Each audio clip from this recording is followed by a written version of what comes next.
मिलल सजनी के सजना मिलल सजनी के सजनवा सुनी सुनी भागवा जन बिहान हो के दी। वाह वाह गाता गादा गादा आज राजा जी के कोरवे में जवान हो के दी। आज राजा जी के कोरवे में जवान हो के दी।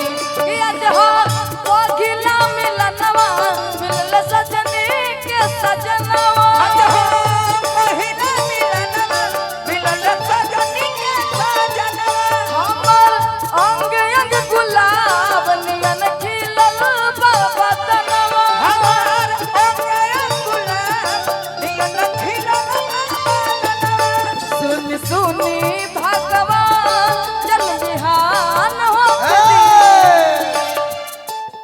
कहा जाता लोग हो हनेवा निगन कृपया दे खाना ना होइबे भैया रोक दो प्रतीक भैया। ओने खाना हुई तो हमनी के मैदान लग जाई। अगर तू लोग जाइबा तो प्रोग्राम हम बिगाड़ दे। हां हने आवा कबे से मैदान डबले बनी जाए। अरे आइए हेलो दू जनी के काम बहने लौट जाइए। लौट जाइए गोलू राजा जी के बोली मतलब ब्रह्मा की लकीर। चल जाइबू तो जे प्रोग्राम हमारो बंद हो जाई। हाँ दू जनी चल गलू तो प्रोग्राम जे बंद हो जाई। हने आवा अब हमनियों से बढ़ के तू लोग हो गइलू का।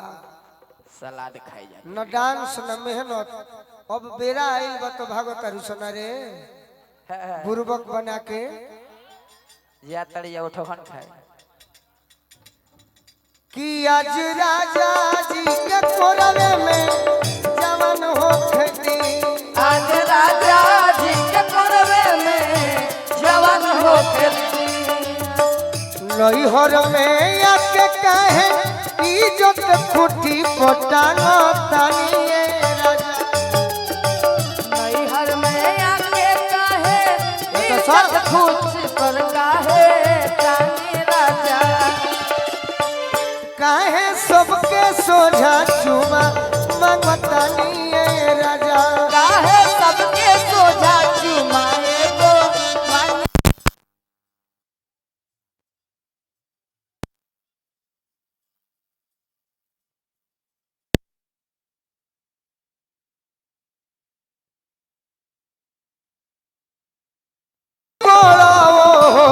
आई काले दुआरे बा रात ये जानू। आई काहे दुआरे आई काले दुआरे बा रात ये मामू। आई काहे दुआरे बोलो जी आगे लोग बोले। और शादी का गीत फरमाई से तो आपके गाना गाए तो मुझे एक लाइन आ गया याद हम बोल देते हैं। बियाह के गई है बाकी हमारा तो ना। आप न अपन खोदिया पहाड़िए कवन चाचा। ए, अपन खोदिया पहाड़िए कवन चाचा। अवतार दुल्हा दा मादा ए लला।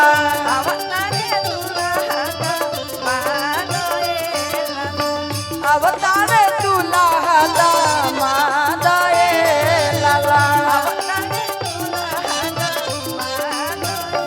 बाकी हमरा याद हो तनी भाई याद बा। का ये लड़की के बड़ा भाई होवे।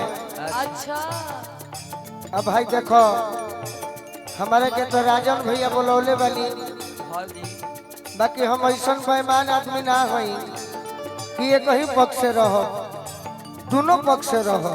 दोनों देने रहे तो गीत कैसन बा ये धर्मेंद्र भैया। कैसन हो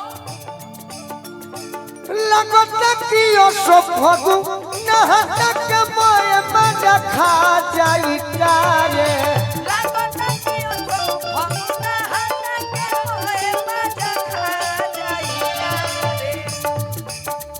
तो हितवाई बड़ुए मौगी के लिया जाई कारे। हितवाई बड़ुए मौगी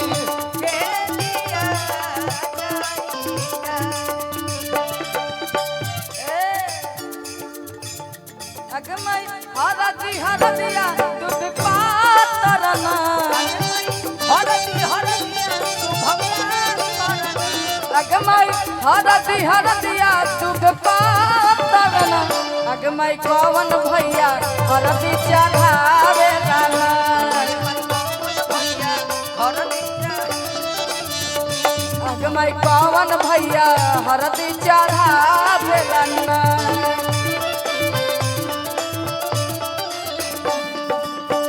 अदिति हईबू न पियबू बटैबू कैसे एही दवा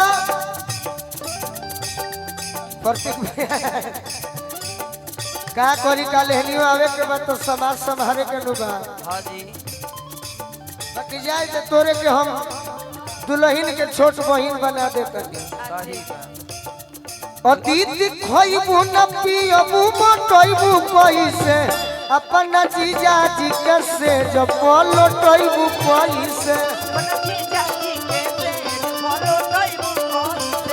अपना जीजा जी के से जो राना जीजा जी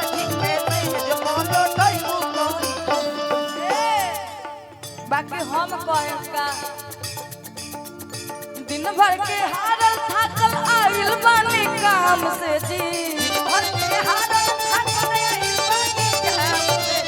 दिन भर के हारल थाकल आइल बानी काम से जी अरे आइल बानी काम से जी पूरबे में कोली नया राम ये राजा रुक ए कहिया के चलल तू हौए अदिति भेड़ुई लड़किया भेड़ुआ कहली सनुगरिया में तो हम नया बनवले भली कि कहिया के चलल तू अरे हौए अदिति भेड़ुई चलेगा कुछ भी दुल्हे राजा के बड़का पापा के तरफ से तो नहीं नचा दे इनका के हाँ पगली चाचा जी थोड़ा सानी तो अच्छा पहले पुरस्कार ले दे अभी ले जागल बड़े तहरा नहीं खन बुझात कि कैसन खिलाड़ी बड़े ने तो ढेर हमारा की हाँ आरा जिला में हाँ जी शुगर के बीपी के दवाई खा के सूत जाला सीधे भोरे उठेला लोग अभी ले जागल बड़े तो तू जा न तनी नचा दो चाचा के हमरा चाचा के कमर के गिरी बाकी चाचा जी एक कौना बार- गीत बनो चाहिए ए बाबूजी चाचा जी थैले ना कहल जाला कि छपरा सिवान में कि जब जैसन तब तैसन चाचा जी एक बार सुन ली बोला ना लेबू तो तहरे बेइज्जती होई ई चाचा जी कि तहर बात ना मान अरे आज ये बुलाओ ना वो पतो लोग के बात ना मानो आ जाइए चाचा जी इज्जत की बात है कहल लाला छपरा सिवान में कि जब जैसन तब तैसन आ महफिल में रहुआ नहीं तो फिर मरद कैसन हाँ? एक बार रहुआ जोर से ताली बजाई अरे वहाँ के मरद बानी अब मने मंचे पे है तो मरद ना नु कोई है जागल बाड़े नु बेचारे हाँ अब तो जाके बैठ गए अब हम का करें बैठल बड़े से कि कलाकार के कोनो दिक्कत ना होखे हाँ तो चले के कि आज राजा जी के गोरा